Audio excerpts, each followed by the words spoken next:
السلام عليكم. وعليكم السلام ورحمة الله. بسم الله. Assalamu alaikum wa rahmatullahi wa barakatuh. Jazakallah khair for making it. It's a series that we'll be running inshallah on the Seerah of the Prophet given by Dr. Ahmed Gaaloul. MashaAllah, he has graduated in Sharia. He studied the Seerah for many, many years, MashaAllah. He specializes in politics.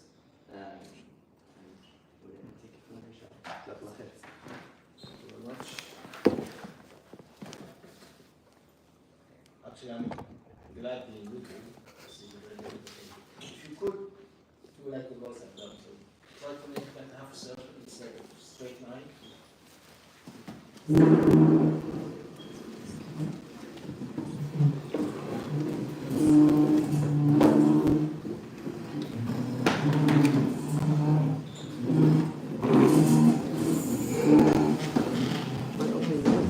Is it stuck sideways?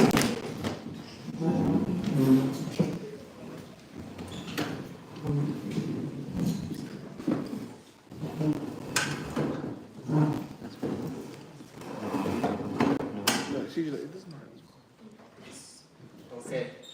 So, inshallah, Not bad. I hope that starting from tonight, we'll go together in a small venture. So, actually, one of the best subjects which we can speak about is the Seerah of the Prophet. But still, it is also one of the hardest subjects one can speak about. And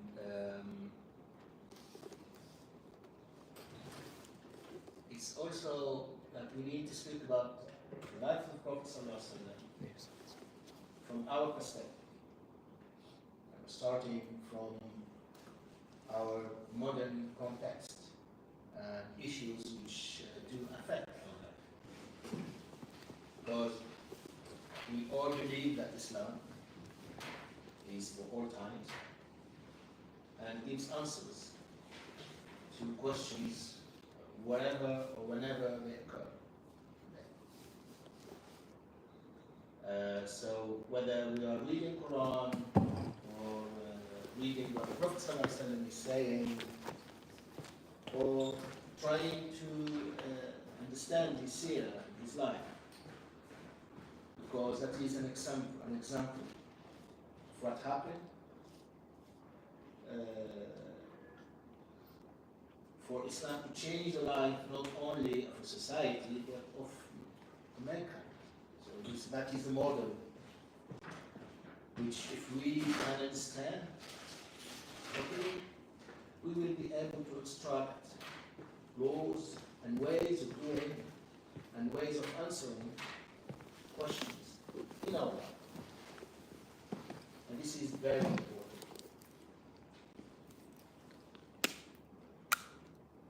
Let me go one step backward. So for those who don't know me, my name is Ahmed Gaaloul. I'm from Tunisia. My academic background is mainly in philosophy of language, and also usul fiqh and maqasid sharia. Beside that, I'm involved too much in politics. So I am one of the leaders of another party, advisor for Sheikh Rashid Ghanouchi, if you know him. And I do some sports, martial arts. So I try to keep up with that. That's a good thing to do actually in your life. And actually I used to be Minister for Sports and Youth before the coup which has happened in Tunisia. So right now I'm based here in London. I'm back to London because I lived for about 20 years here in the UK, since 1994 up to 2010. And then, so we have enjoyed what happened in Tunisia, the cradle of the Arab Spring, up to the coup which has happened, which has started what is called the counterwave revolution, which has started in Syria, Egypt, Libya, Yemen, Morocco, Tunisia.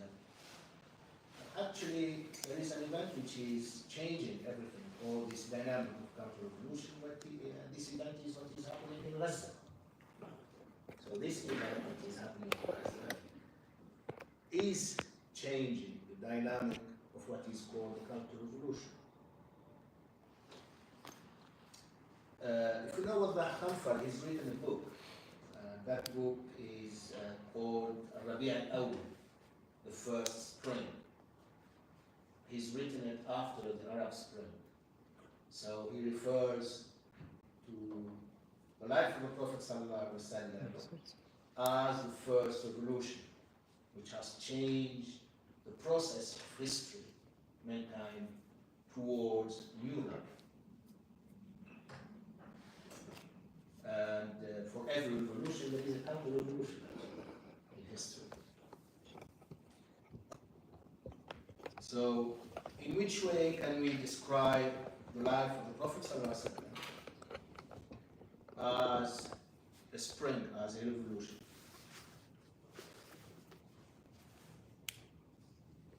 I mean, just first of all, let's see what happened. Let's see. This is a small village, a small town, which is based in the desert of Gulf, Saudi Arabia, right now. And that village is called Mecca. If we look from a modern perspective, whether we are right now living in the UK, or those who live in the United States, or in Russia, or in China, nobody will hear about this small village. It's outside the spectrum of visibility. Those who used to live in Byzantine Rome, or those who used to live in the Persian capital. Mecca has nothing to do, it's not important, it's something in the margin. So the event of this small house where Sayyidah Amina was giving birth to this baby. Some have described his birth as an event which has generated a sequence of events. An earthquake in Persia, which has led to the fall of pillars, 14 pillars of the castles of Kisra. This is one story. So, this small event, the birth of a baby, from a poor family, yet it is known, that family, it is known, it is part of the dynasty of the Quraysh people, Bani Hashim. This young boy, this baby, his father has died before his birth. But from that marginal place, which nobody oversees, which nobody is interested in, just put yourself in this. You live here in the UK, and somewhere, I don't know, in Far East, in one island, of Indonesian island, which we don't know, small event which will change all the life of mankind. This is what actually happened. So how would that event, how would the birth of Muhammad sallallahu alaihi wasallam led to changing the process of history? So today I will just try to answer this question. So we will go through this together. But still in my speech, I don't want to make it too long so that you don't get bored. But also it gives me an opportunity to hear from you, to hear from your questions, so that we can interact together, whether we discuss ideas or events. The question is, how would an event, the birth of Muhammad, sallallahu alaihi wasallam, Muhammad ibn Abdullah, in this small village from his mother Amina, how could it lead to this dynamic? First of all, who is Muhammad? I mean, Muhammad is described as a descendant of Abraham, of Sayyidina Ibrahim. There is a strong link. We cannot understand Islam if we don't understand the message of Ibrahim alayhi salam.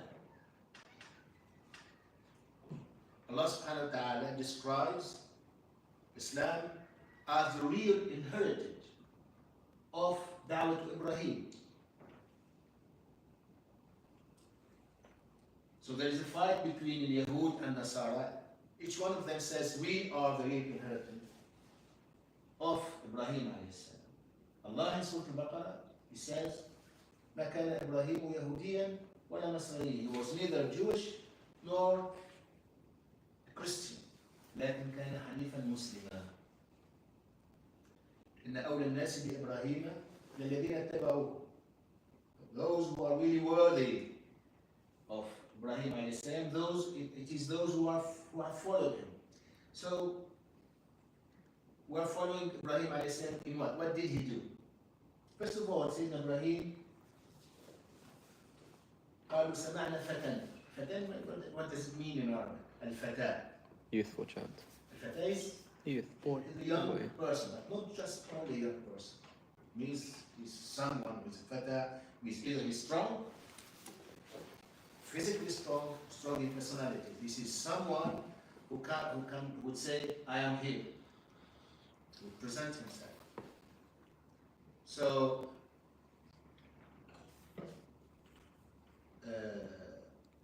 Sayyidina Ibrahim, what is the specificity of Sayyidina Ibrahim alayhi salam?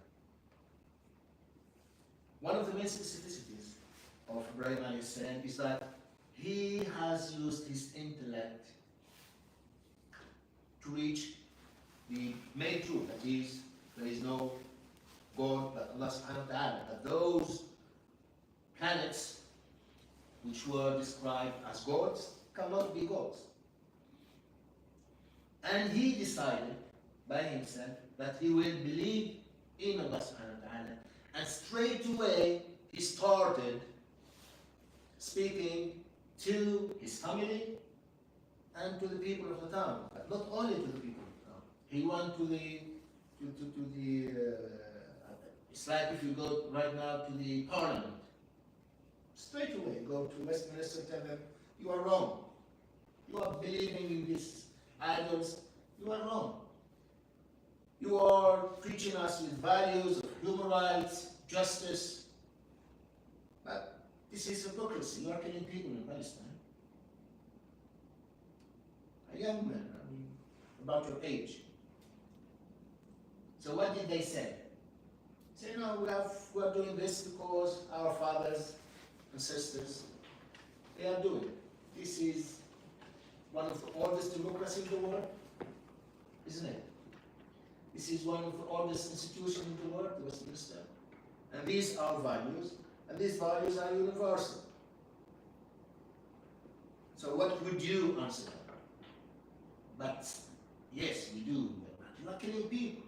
And these are human beings also, aren't they? Those who are being killed right now in Palestine, every day, we are watching them every day. Everybody is watching. So how does it come? There's a change which needs to be done. In the case of Ibrahim alayhi salam, what did they decide to do? They decided to kill him. They decided to throw him in fire. But not just throw him in fire, no, let's say, let's call everyone. So people will watch. So we'll have cameras everywhere, and YouTubers, I mean, Twitch, everybody, we have this event, we are going to burn this devil. Isn't it? So this is a very right opportunity to prove that we are right. And this young boy, he knows everything, he came from nowhere, challenging our beliefs. We are going to burn him so that nobody will dare challenge us. These people who are in Gaza fighting us, how do they dare challenge our power, our authority, our supremacy? We are going to erase them from the surface of Earth. We will send out ships. We'll send out bombs, tons and tons, dozens of tons of bombs every day. Now it is more than 3 months. And we will get our conquerors. Well, it happens, it didn't happen. They were not conquerors. They could not succeed. Their fire could not burn Ibrahim alayhi salam. This is actually something happening. I mean, and then we go back to explain how this. Allah subhanahu wa ta'ala, He's ordered, قُلْ يَا نَارُ كُونِي بَرْدًا وَسَلَامًا عَلَى إِبْرَاهِيمَ. How can we understand this event? Many philosophers were discussing this issue. If you read Al-Ghazali in his book, Ihya Ulumuddin, he will discuss this issue. The issue of causality, for those of you who have anything to do with philosophy. Issue of causality means if I put fire, then, and if we put wood in fire, it will burn, isn't it? If I put this water on this tablet and it reaches inside, then also the surface will get burned. Well, this is causality. In the case of Ibrahim alayhi salam, Allah subhanahu wa ta'ala قال يا نار كوني بردا وسلاما على إبراهيم. So he went into the fire. Everybody is watching, like a Roman Colosseum, you know it? Those films of gladiators, how they would throw him to lions, and then he will have to fight those lions or another gladiator. And the spectators, they are watching someone being killed. Why? Kill him. Actually, there's something like that happening. In the case of Ibrahim alayhi salam, they are throwing this young boy in fire and expecting he's going to die. But it did not happen.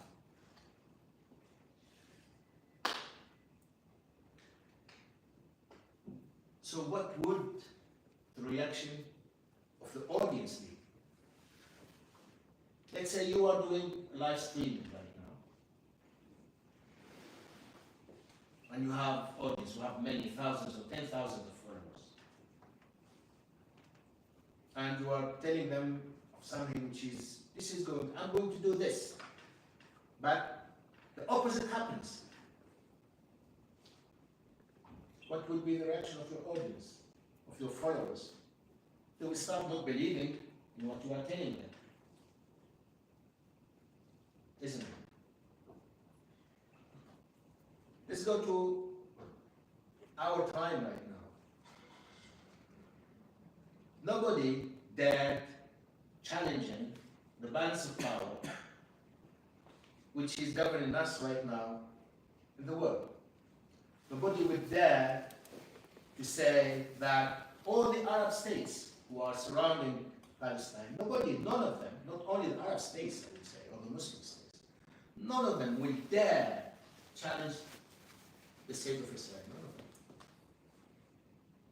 Because when you put on the table the numbers, the balance of power, no Arab state has nuclear power, for example. But Israel do have nuclear power. Any Arab state who tries to challenge Israel, boom, it can use major force, isn't it? The number of arms force, the number of soldiers, the wealth, the support, there is no comparison in the balance of power. Still, what happened in Gaza has challenged all our rational evaluation of balance of power, hasn't it? Because the course of the war is bringing about an outcome which contradicts what is described rational process of events.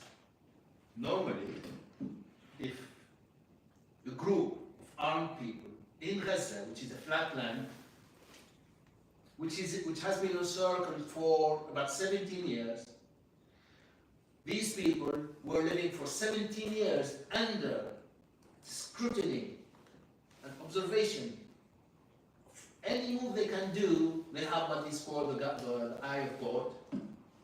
They're being followed. How could they do all of that? All what they have done? How could they dig that far? How could they manufacture all these arms? And how could they resist all this time? In the science of war, the science of war, if you go and besiege a country, you need to punish the civil population so that they rise up against their rulers. That's the easiest way to win a war. And that is what Israel have done. They besieged Gaza and they started punishing civil society, civil citizens, so that they would rise and leave Gaza. In that way, it would be easy for them to fight this so-called evil Hamas and so on. But it did not happen. So the fire did not burn Ibrahim. It was يا نار كوني بردا وسلاما على إبراهيم. And actually, within the real balance of power in the world right now, things have changed. Because right now, the United States is not the sole governing power in the world. They have China rising, they have Russia coming back. They fear for their relationship with Europe because Europe, will try to keep its relation with Russia so that they have gas. So the United States cannot monopolize the source of energy. And you have a rising India. Many changes when you count them. So the act of Tufan al-Aqsa came in a time which has uncovered weaknesses within the system of balance of power. And this breaks our way of thinking. We need to think outside the box. Ibrahim alayhi salam, by the guidance of Allah subhanahu wa ta'ala, he went into fire, believing in Allah subhanahu wa ta'ala, and confident about the help of Allah subhanahu wa ta'ala. Because Ibrahim alayhi salam, he used to live in one of the main and the strongest empire in the world. At that time, there were only two empires in the world. Egypt and the Babylonian civilization. And outside that, there were no other big cities in the world. None. No North Africa, no Europe, America is far away, no Asia. The Chinese have started at that time building some small cities, but no big kingdoms. The only two empires in the world during the time of Ibrahim alayhi salam were Habara Babylonian and Habara Pharaonian, two civilizations. The pharaohs in Egypt and Babylon in Iraq. So Ibrahim, and the strongest one is in Iraq. So Ibrahim alayhi salam, he went against the strongest person in the world, the strongest system in the world. He called for at-tawheed, monotony, tawheed Allah subhanahu wa ta'ala. So Allah has intervened to free him from fire, burn. But what did Ibrahim alayhi salam do at that time? Did he stay in Iraq and try to change things? Or did he leave and went somewhere else? Well, actually he left and went somewhere else. And this is a big question. We need to understand that, should we? I think answering this question will be either part of our discussion or the question or the answer which I will try to provide you during our next session, inshallah ta'ala. We still have, I think, 1 hour together. I'm with you to have your question. In this regard, we can expand from right to the left, but I think it's good enough to have an hour speech starting. I will now enjoy listening to you, to your questions, and try to interact with you.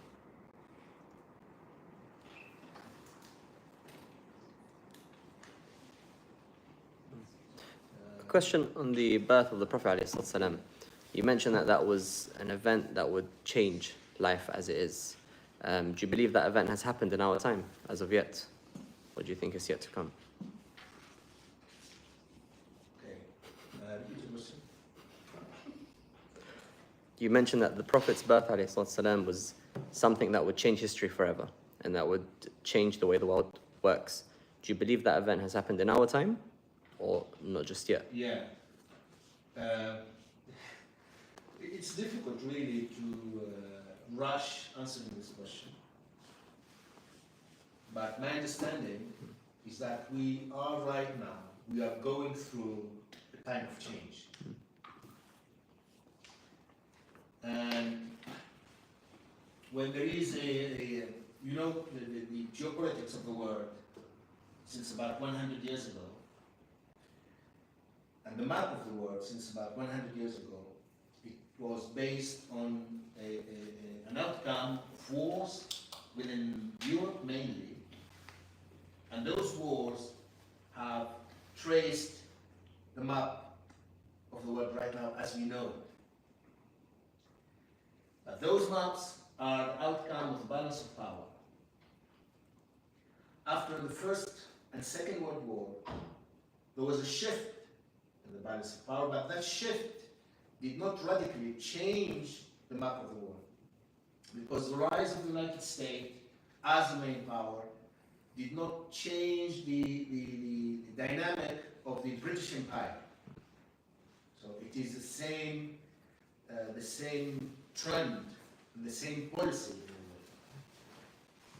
Just it was the British Empire, but now we have the United States playing the same role. The outcome of the Second World War have divided the map of the Muslim and Arab world, whether from South Asia, Malaysia, Indonesia, Thailand, all those countries. And also Asia, you have India and Pakistan. In India, the majority were Muslims, but now you have Pakistan, you have Bangladesh, you have Kashmir, and you have India. And suddenly in India, you have Muslims who are minority. But now India, if it wants to rise, it has a second nuclear power, which happens to be a Muslim nuclear power, which is Pakistan. So it has something like a dagger in its waist. I'm speaking about India. But India is rising now, so there is a change in the balance of power. China, the United States, were hoping since the last 15 years that the liberal system of the world will bring in China within its system as a liberal country, economic growth and so on. So it would be a partner of the West. However, this did not happen. When the West was busy fighting terrorism, meaning Islamic terrorism, which is, there is no, it is wrong to describe Islam as terrorism because our beliefs do not allow us to become terrorists. So this will be another issue to discuss. But they have created this illusion of this sun, these are terrorists. They started fighting around the Muslim world. They were planning to bring in at least 7 Arab Muslim countries into democracy. Okay? They started with Afghanistan, Iraq, Syria. They were going to Yemen, Libya, and so on. The problem is that this plan has failed.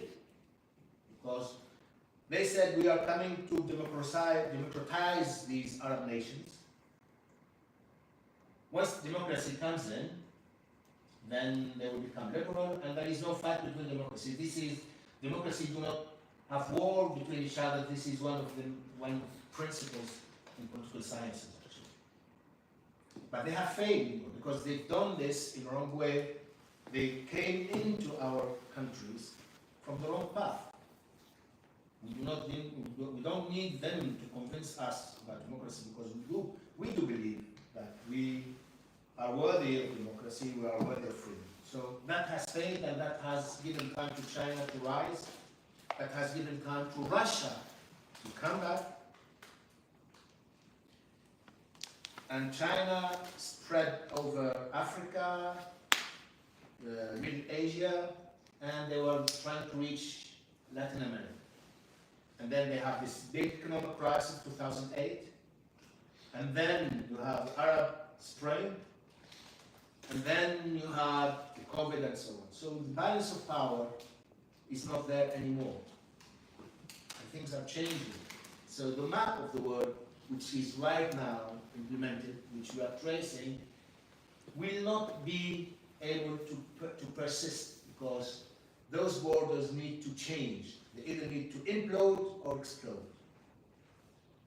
which means that it is a time of war and trouble, and this is not good. But the world will either change in one or other directions, but it cannot stay as it is. So yes, we are going through a time of change. Now the problem is this: toward which direction will this change happen? Towards the best or the worst? But certainly it cannot stay as it is. I think there was one sister stage you want to ask. Go ahead. Yeah.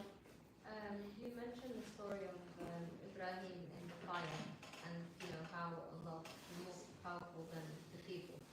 So, with that being said, why haven't any of the Islamic countries come to aid Gaza? Because they know that Allah is more powerful than whatever retaliation is going to happen. This is an important question, but when we speak about what we call in Arabic al-Mu'jizat, or miracles in Latin, in Quran, for example, we don't find this term mu'jiza, we find ayah. An ayah, we say ayatun fil jamal, something which is really, we can see, or ayatun fil aql, or ayatun fil quwwah, something which is really an example of what it is. Does that ayah challenge the causality in the world? Does Ibrahim alayhi salam, when the fire did not burn him, has Allah subhanahu wa ta'ala stopped the laws of the nature in that instance? So fire does not burn anymore? Or were the laws of nature still active at that time, but another variable has happened, which made fire not being able to burn Ibrahim alayhi salam? It will be very interesting for someone to do a scientific treat of this issue. How would fire not burn a body which normally should be consumed by fire? But what's important for us as a human being, is that we either think from within the borders of nature, which we see right now, and actually modern civilization, when they speak about rationalism, we think in a systematic way, or in a mathematical way, or in, geometry way. So what we have, what we see is what there is, isn't it? If something we don't see, it doesn't mean it doesn't, it exists, but we need to try to see it. So we might use a microscope. But the law which Allah subhanahu wa ta'ala is teaching us, that there is another, let's say, energy which is outside of the spectrum of this world. That energy, or those variables, if we use them, then we can achieve results which will bring us beyond the conditional conditions of the world. And this is what Allah subhanahu wa ta'ala says, "Ud'uni astajib lakum." So, dua, da'watullah. If we pray to Allah subhanahu wa ta'ala, Allah will help us.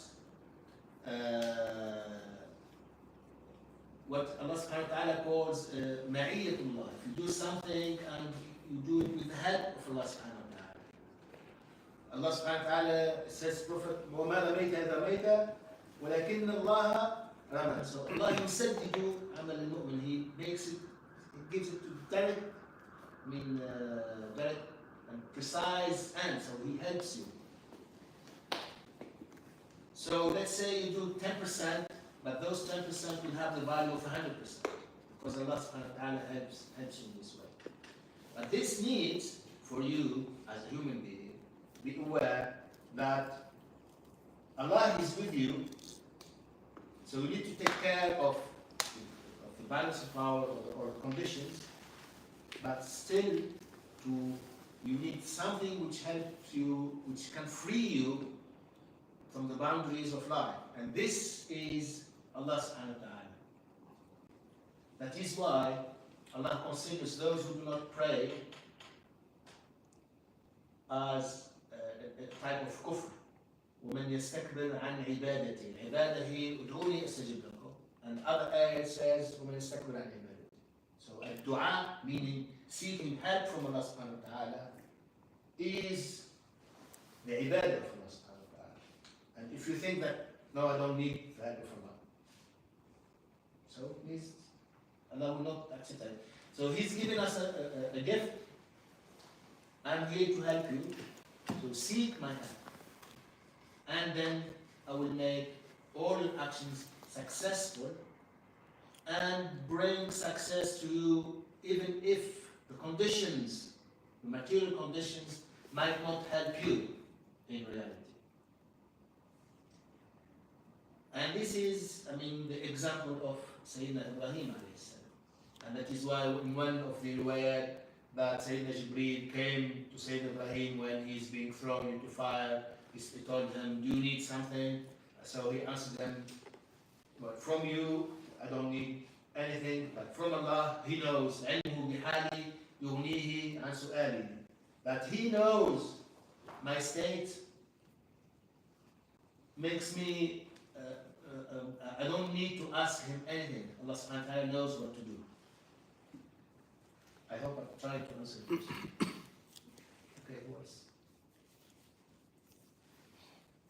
You were speaking about the concept of an outside power. So, for example, with the fire, but Allah subhanahu wa ta'ala telling it to not burn, Ibrahim alayhi salam. And I guess with Ibrahim, for example, he had the concept of tawakkul, where he believed that Allah would save him no matter what. So how would you say we can actually, as Muslims, get to the level where our tawakkul on Allah is so high that we can approach anything without fear, knowing that Allah is behind, Allah's with us? It is a relationship with Allah subhanahu wa ta'ala, because every and each one of us can have a direct access to Allah subhanahu wa ta'ala. You know there is something which is really important in Islam. There is a book which is called Islam and Modernity, written by Ernest Gellner. Ernest Gellner is a British anthropologist. And in his book, he speaks about Islam as a modern religion. And he compares Islam with other religions, with Christianity, for example, Judaism, Buddhism, and so on. What makes Islam closer to modernity, because what happened in modernity, the church used to monopolize everything. And you cannot get into a relation with God unless you go to a priest. You need to go to the church to speak to God. Would you? And then the priest in the church will allow you, and you might have to pay something to get this relationship.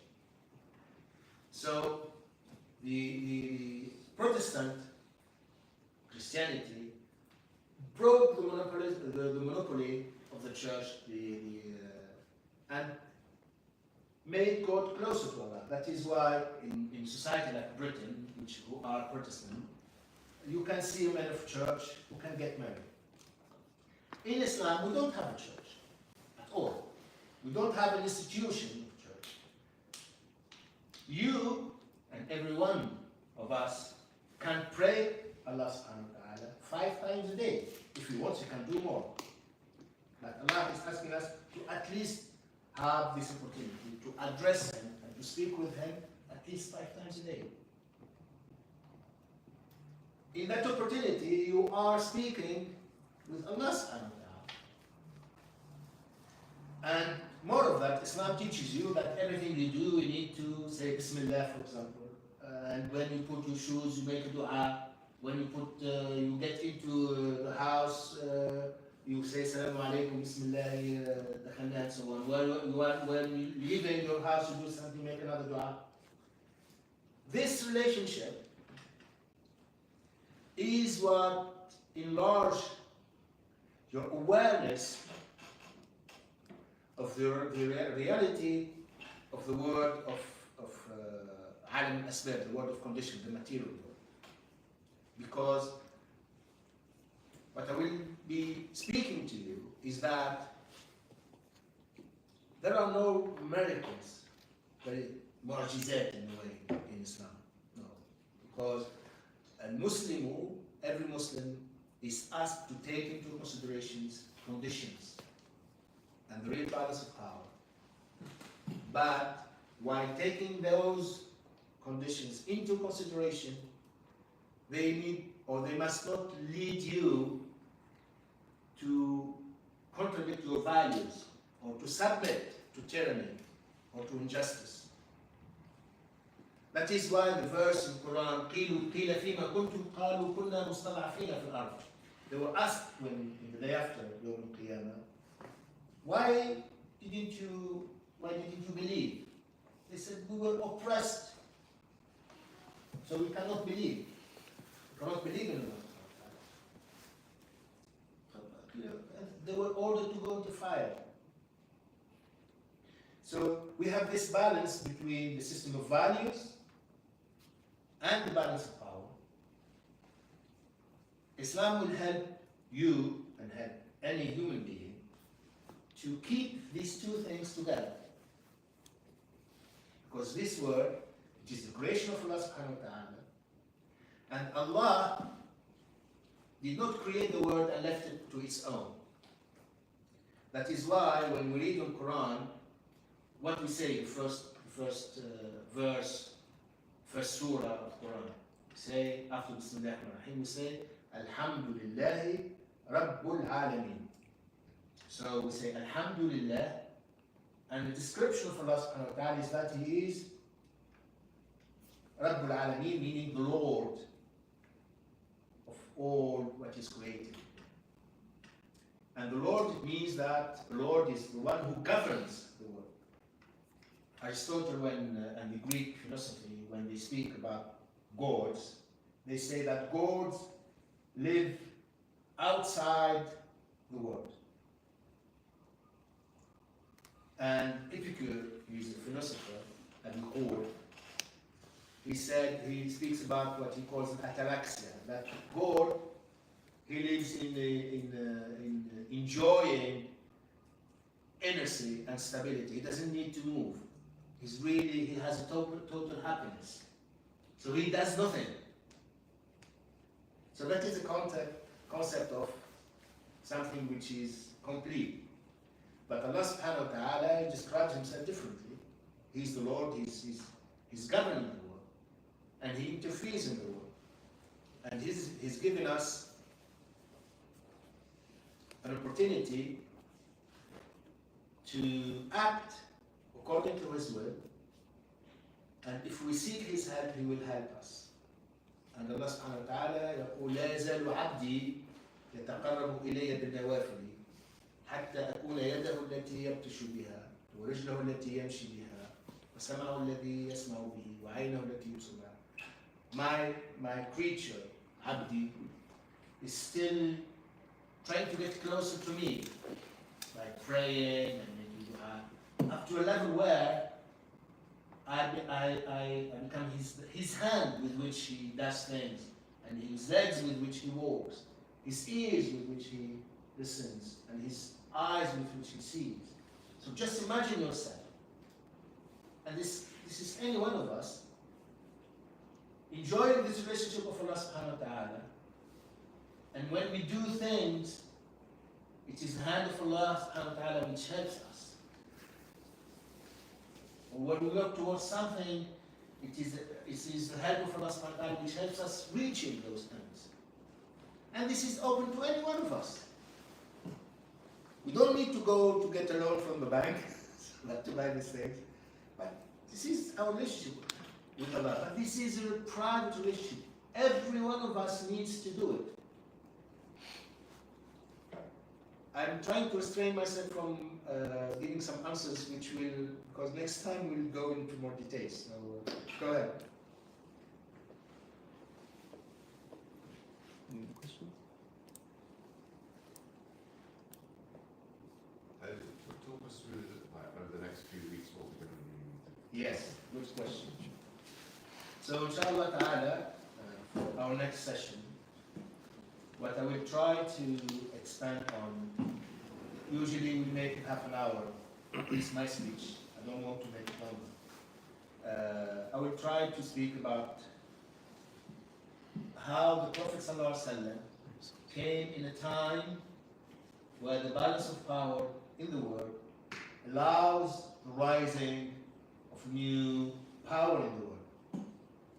That is the power of Medina, power state. So I will explain that. And I will compare what the Prophet ﷺ with Sayyidina Isa alayhi salam. We came in a time which was different, where the balance of power in the world was totally different. And then I will explain what is the value of that. After that, we'll start step by step going through the life of the Prophet ﷺ. We will tell some stories, which is good to learn. It's something which I personally still enjoy reading, the Seerah of the Prophet ﷺ. I mean, he's our most beloved person, creature in this world. So it is always good to learn. And each time as we progress, we'll choose an issue and we'll try to discuss it together. Still, if from any time during our sessions you prefer, because something has happened which is really important, and you say, why don't we make a pause and discuss this issue? Yes, I think we need to be open to that, because our session needs to be something which interests you and which answers your questions. So I think Seerah has made a group, and then if there are any suggestions, we can use them. So the end goal is to cover the entire life of the Prophet. That's the approach. That's the approach. But it's not just speaking about Seerah. We need to, as I said, discuss it from the issues which we are going through right now, and especially you, not me, because I belong to a generation, and there is a generation gap. So let's make this discussion something which will bring us together, and maybe I will be able to bring some answers to something, to issues which are of importance to you. And maybe the answer which I will bring to you is not a good answer. So you will give me an answer, and this will help me to get closer to the answer. But also, as I mentioned to you, we discuss these things from political sciences, from Seerah Nabawiyya, from fiqh, from Qasid Sharia. You have all philosophy, you have all this background to this discussion. Okay? Yes, go ahead. You go first, Roy.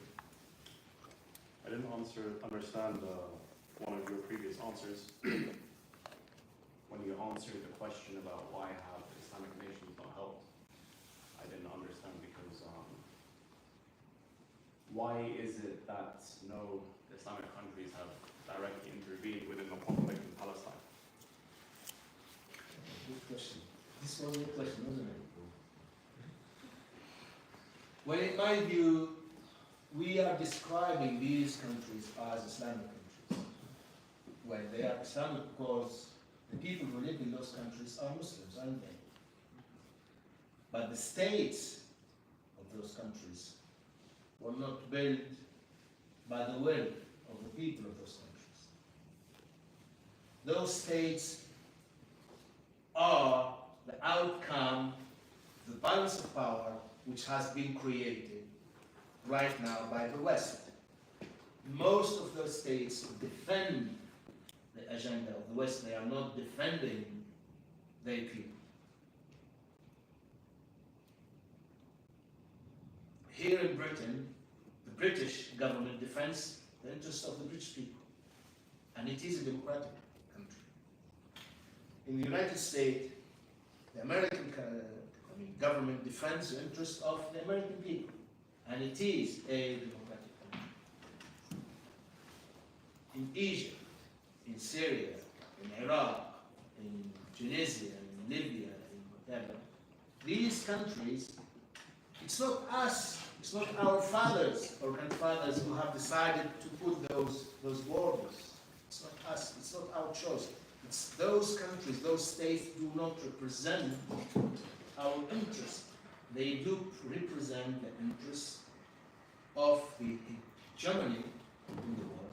And the hegemony of the world right now is the West, which is led by the United States. So these states will not defend the interests of the Muslims or the interests of their citizens. They are defending the interests of the hegemonic powers, which is the West right now. So that is why.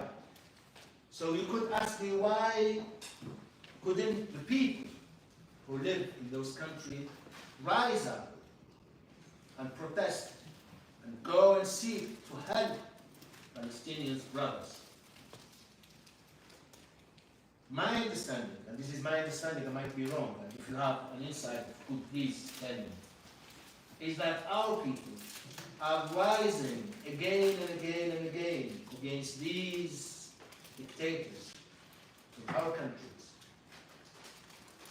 And they're suffering again and again since 1948 up to now. And the last wave of their rise was 2010, 2011, what we call, and what we believe that it is our Arab Spring. And that has happened, starting in Tunisia, Egypt, Libya, Yemen, Syria. Look what happened to the Syrian people. They are being killed, actually killed. I mean, the level of atrocity is you cannot imagine it up to now. So our people, they are suffering, and part of this suffering is what is happening in Gaza, because everybody is watching there, and that is the culmination of the conflict.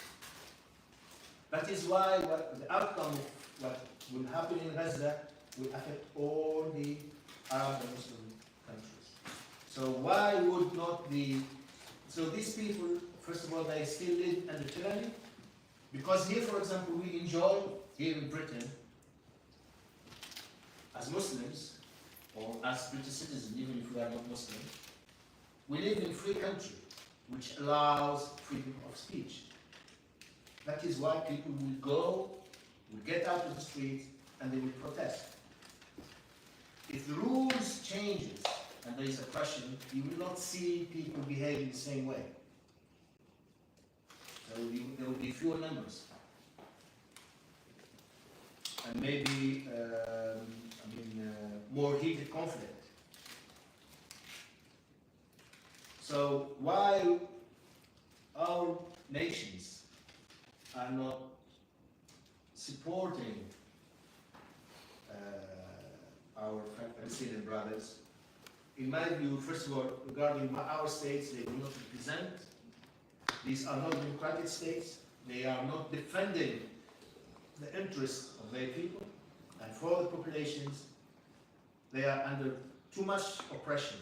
But still, even that oppression does not explain that people are not doing enough for us. I mean, still they have to do something. And I think our elites are still fragmented. It is in the Muslim Arab world. And they are still having internal fights within fractions within them, which is not helping our nations. I agree with your point there, in terms of the governments being not our governments doing. Do you envision that will change within our lifetimes? If so, how do you think change will come about? Could you raise your voice and Sorry, the rest so my question is about our governments, or anything that happen, though they're not really our governments and that they don't represent our interests and what have you. Do you envision that that will change within our lifetimes? And if so, do you see it, how do you see that happening?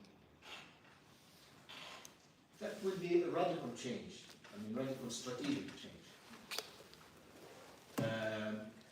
What we are, allow me to stand back, what we are witnessing right now, all of us, is also a radical change. Because, you know, by the start of the war in Gaza, most of the Western countries were speaking about eradicating Hamas within them. Hamas must not exist. These are terrorists. We are going to eradicate all of them. Basically, they were maybe planning to eradicate all the Gaza people. And Israel was hoping to get what it called the Big Israel, meaning all the lands of Palestine. There is no Rafah Rabia, no 48, no Gaza. I mean, they might go a bit into Jordan, and they will throw what's left of Palestinians in Sinai. And they have prepared the cities. And we have total naturalization with Israel. Saudi Arabia will come in, Emirates will come in, and all Arab states, they are there. We have Sudan, which is fragmented, so we don't have anyone to bother us. Tunisia, they used to have democracy, we got rid of them. The Moroccans, they've lost in the elections, so nobody will bother us. We have total monopoly and power in Palestine. But the outcome of the war in Gaza has shown two things. First of all, that the people in Gaza did not leave. They kept stirring there. And they are defending, and I mean the citizens, not the fighters. Right now, the discussion has started, and they started accepting that yes, we can have a discussion with Hamas. So there is change which is starting. Will that change lead to accepting that yes, it is possible to have a democracy in Arab world, in one of those countries of Arab world, that some of the Arab people can be free to choose their rulers, to decide about their destiny? Well, I hope so.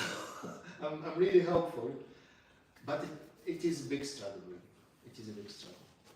But my view that the West will have to accept that Palestinians do have the right, and Islam have the right to participate in the public sphere, meaning that we Muslims have the right to have democracy.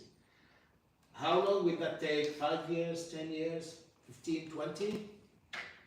I think we are speaking about 10 to 20 years. I hope so. I hope it will not be longer. But I'm hoping that we are there. Okay?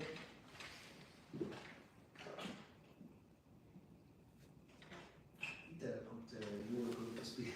I was going to speak on behalf of Nick, he was a bit shy. No, go ahead.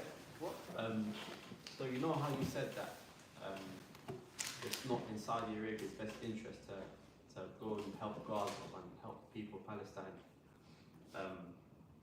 and going in with kind of how you said there's changes of power, and you not see kind of the changes in power in Saudi Arabia, how they've introduced new things, and I think it's quite significant for Saudi Arabia meant to be the homeland of Islam and Mecca, and then they're introducing things like open up alcohol stores and clubbing and all these sort of things. So where's the correlation in them saying no, that it's not in their interest, it's only their interest to kind of protect their own people, whereas they're going against the land of essentially what Islam is meant to be?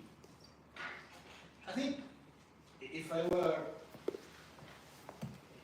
a leader of any of the Arab countries or the Muslim countries, even if I was a dictator, my best option to keep my seat is to fight for Palestine.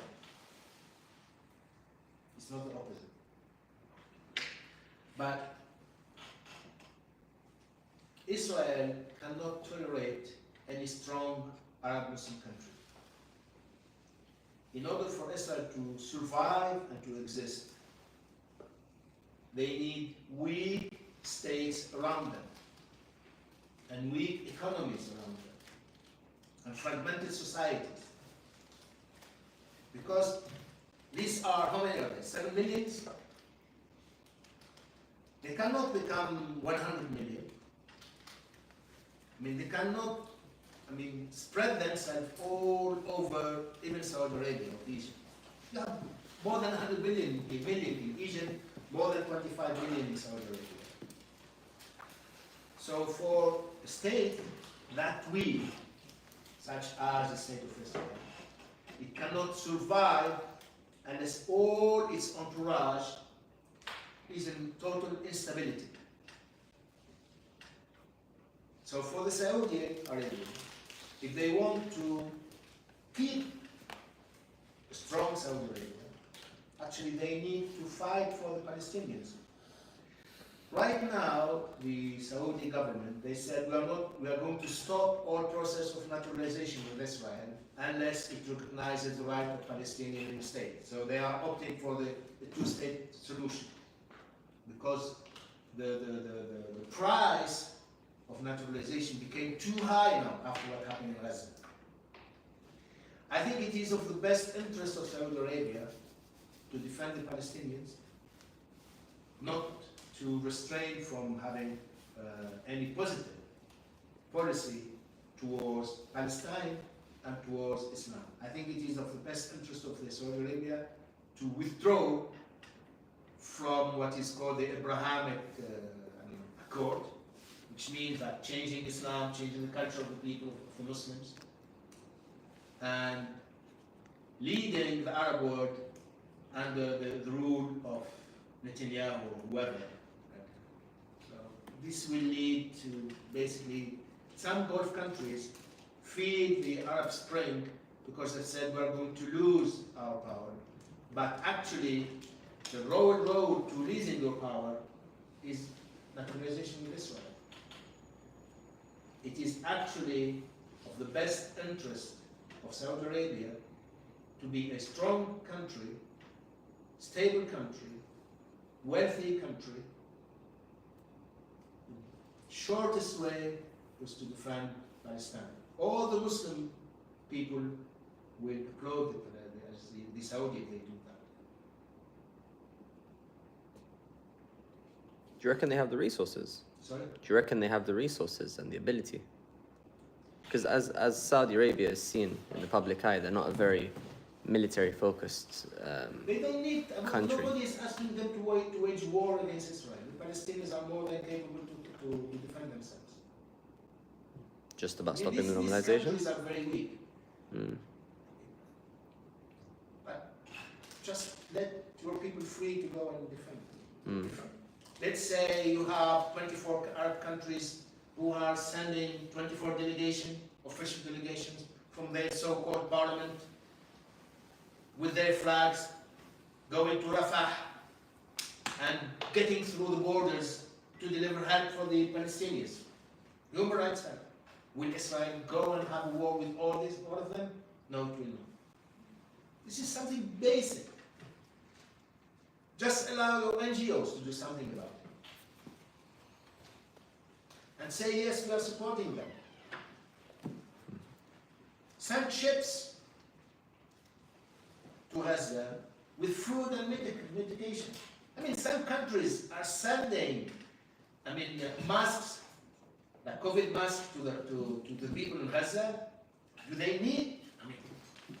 They're taking their Leftover. rubbish, which should be left over, and then we are helping Gaza people. And this is ridiculous, really. You cannot accept that. Just leave your civil society.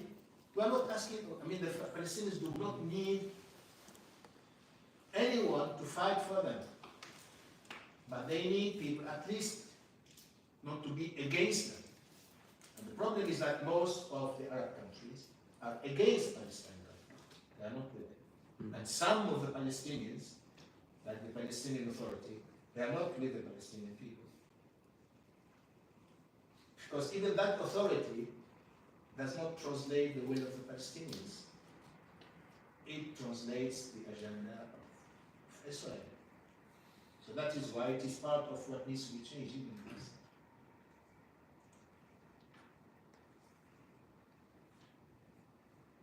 Okay, I think we can finish for today. One more question. Go One more ahead. question. Would you say the outcome of Afghanistan, the US pulling out, is a stepping stone in the direction that the Islamic Ummah needs, or would you?